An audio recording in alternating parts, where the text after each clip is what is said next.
Hi, everyone, and welcome to a double-header collaborative episode of Words, Images, and Worlds. I think is doubleheader like, is that a sports thing? Is that what it is, or can it be Wrong anything? person to ask. Yeah, I'm not sure. I'm not sure.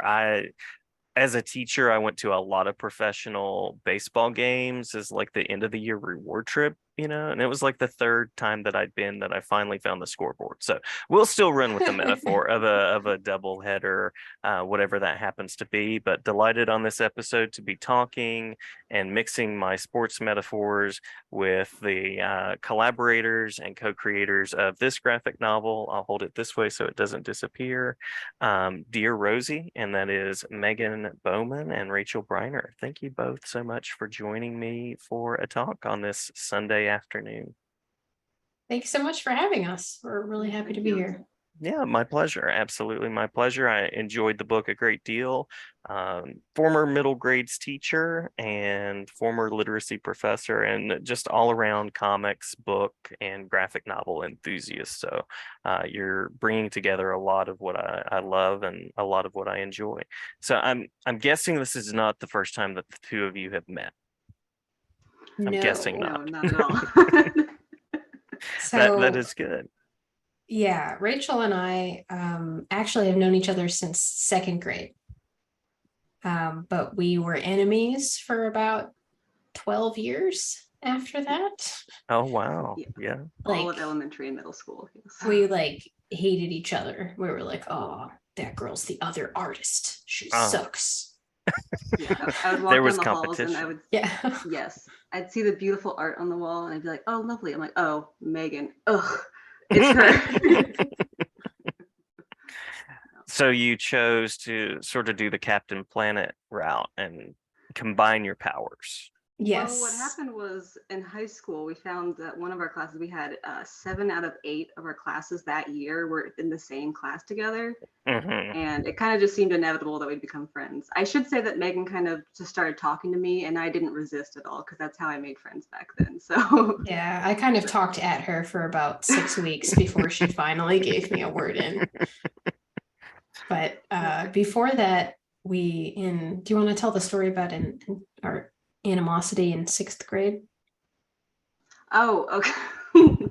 To add to the rivalry back then, there was one class that we had together where we had to make little name cards. It could be whatever we wanted. We could draw whatever we want on it. And Megan asked me, she's like, "What are you going to draw it?" And both of us were into drawing fairies and angels and anything in that realm. And I was like, Nice. "I'm going to draw fairies on it." Megan was like, "You can't draw a fairy because I'm going to draw an angel on mine."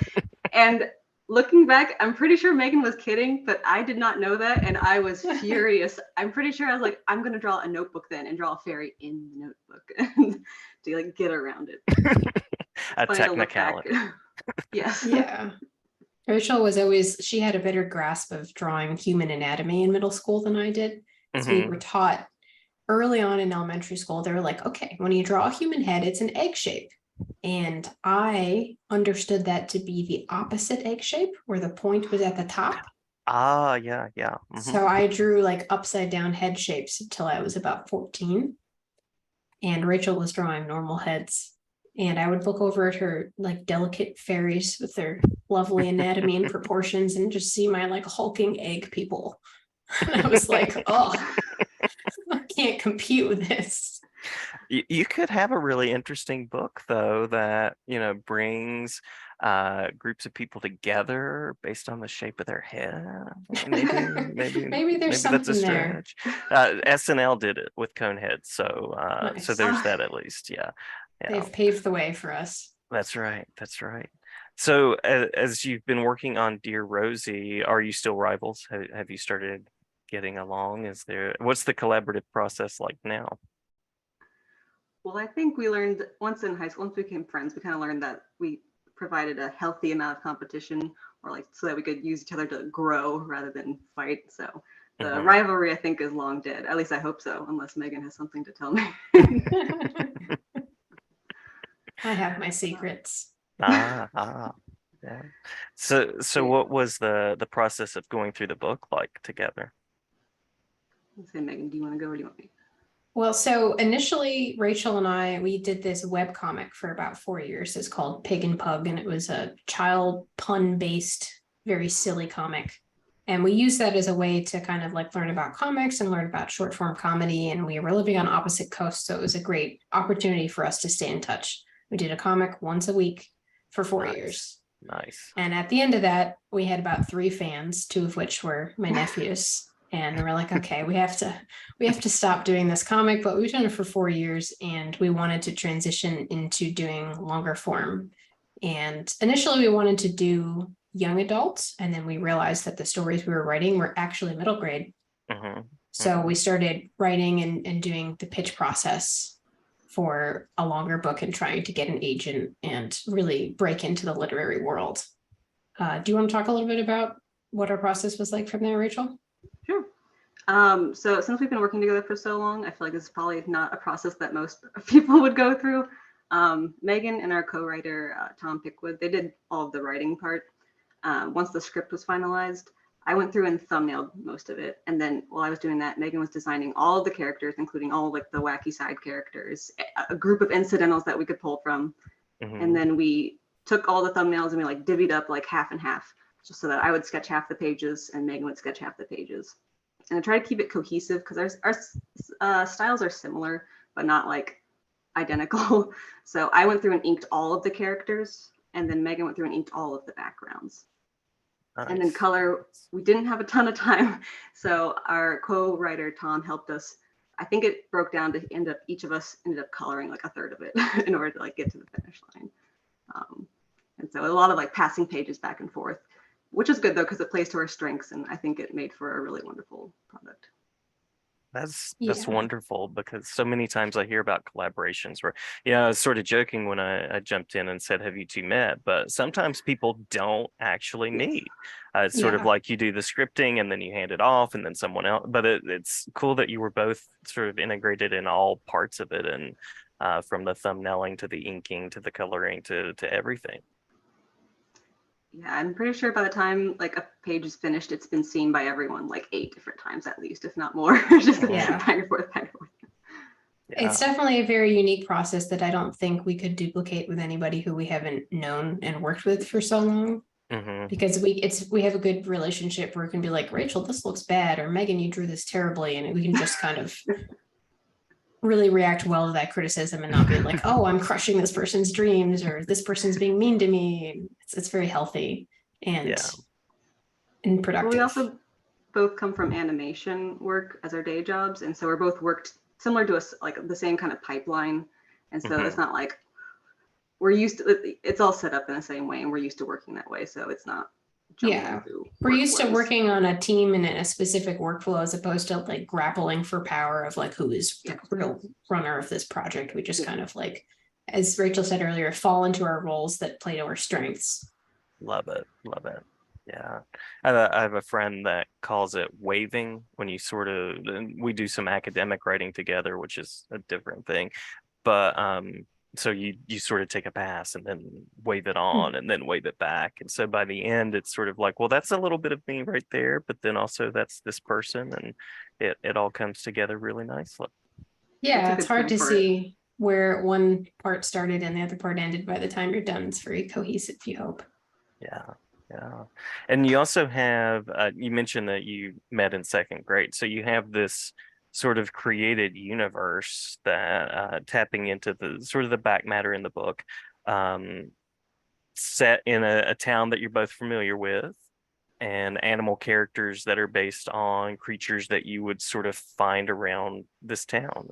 Is that true in terms of your world building? Yeah, so our hometown is Frederick, Maryland, and we really liked the idea of doing animal characters and making it all local wildlife. So like no kangaroos, and there's fish, but no fish characters, because that gets a little bit weird. But just trying to make it a little bit more cohesive.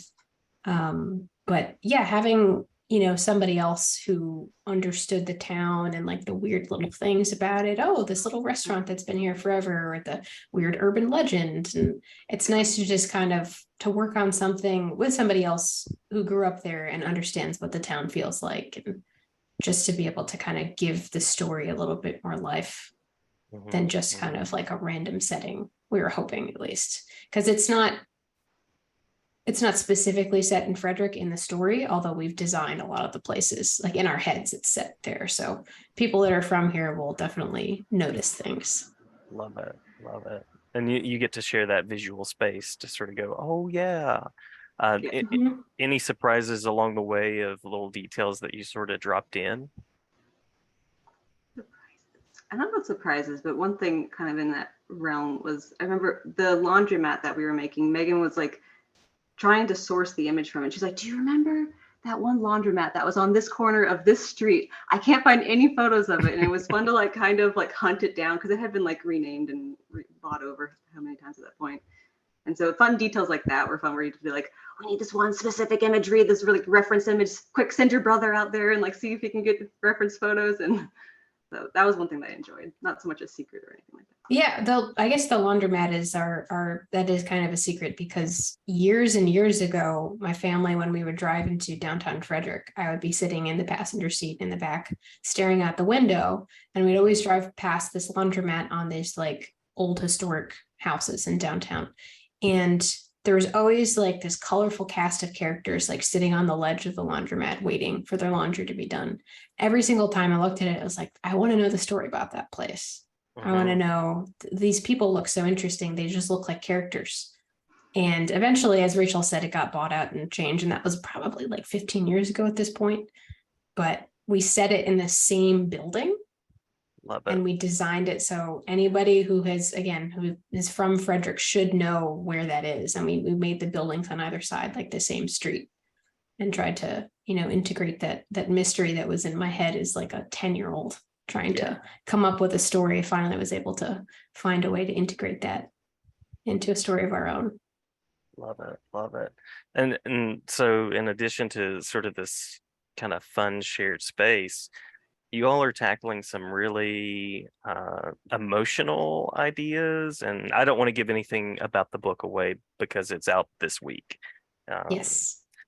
And so I'll just mention that one of the things that I took away from it was, sort of exploring this playful world with animal characters, but then you're also really talking about and touching on some universal human experiences too. And that's also part of the back matter and the afterword, which I love when I encounter that, and authors share some of the backstory of how the narrative came to be. So if it's okay, I'll say the story is largely about grief. It's about these 4 girls who lose one of their friends and try to figure out how they move forward with each other and with themselves with this massive loss in their lives. And grief is obviously, it's a huge topic for any age. I think that no matter how many times you experience grief, you may know what to expect, but it doesn't get any easier. And it's something that we will all experience at some point if we haven't already. So it's a very universal theme. And also it's something that ties us all together, and something that it needs to be talked about, and people need to know that like it's okay to talk about this with your friends, or it's okay to feel this way. It's okay to feel sad. It doesn't mean that, you're not on your healing journey. It's just part of the journey. Do you want to add anything, Rachael? No, I think you said it perfectly. So, and also in a middle grade space, it's a heavy topic, and there's not a lot of other books about that for that age group. And plenty of kids and young people experience grief, even if it's a smaller death of a pet or a friend moving away. Like there's so many different variations of grief, and it can feel so overwhelming to a young person, especially if you're going through puberty and you have all these hormones, and just like there's a lot going on, and it's really hard to kind of like parse what's going on to you. And so we were hoping that they could read this story and kind of identify with the characters and the different ways that the main characters experience this grief. Maybe they could be like, oh, this is like when this happened to me, or there's no one way to grieve. And we wanted to just kind of like show that it is your own path to find out how to move forward. Yeah, and it comes together beautifully. And I was going to ask about the move to the graphic novel medium. Before I do that, I'll also mention for listeners that middle grades can be, I mean, I would think that would be upper elementary. So I can see, fourth and fifth grade, all the way on up. So that's kind of the cool thing that I found about middle grades books too, is that there's some nice flexibility to the audience. Love that. So yeah, the graphic novel form. Can you say a little bit about how that came to be and what that allowed you to do? I'll let Rachel take this one. I mean, we've both loved comics all of our life. I know Meg and I have both been reading them for so long. I actually studied graphic novels for school, which is a degree called sequential art, which Love it. sounds Yeah. like a strange degree, but that's what I studied. I've always just been enamored by like the sheer amount of art that goes into a graphic novel.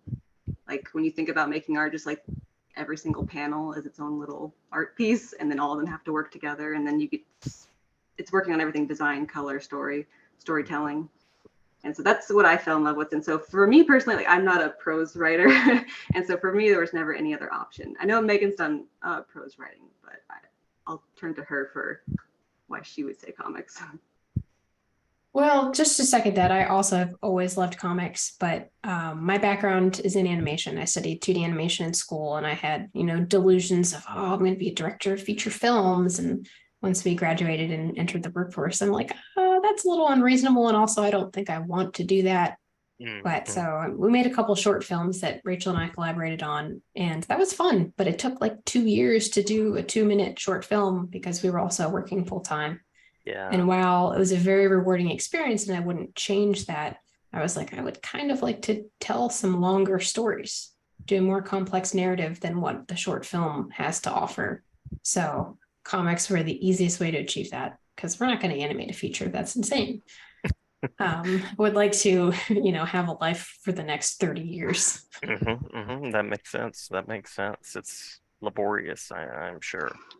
So comics was our way to kind of like split the difference of we can tell a longer story, we can still have art, we can tell it the way we want to tell it.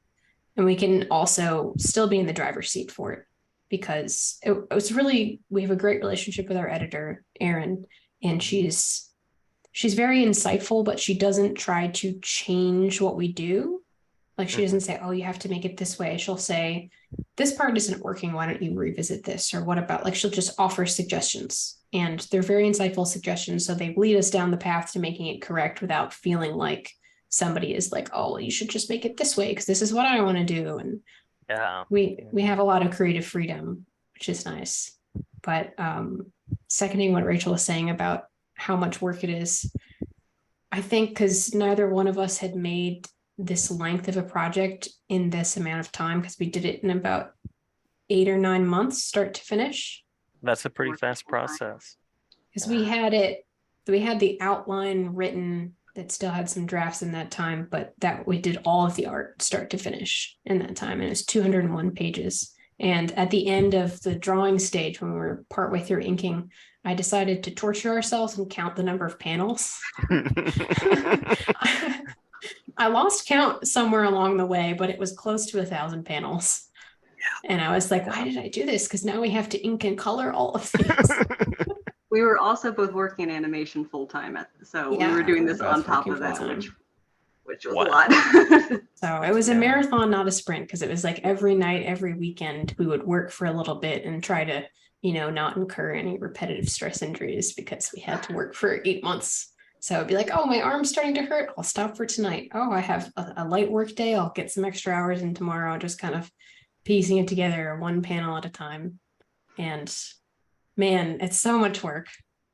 There's so Yeah. many things that you forget to draw.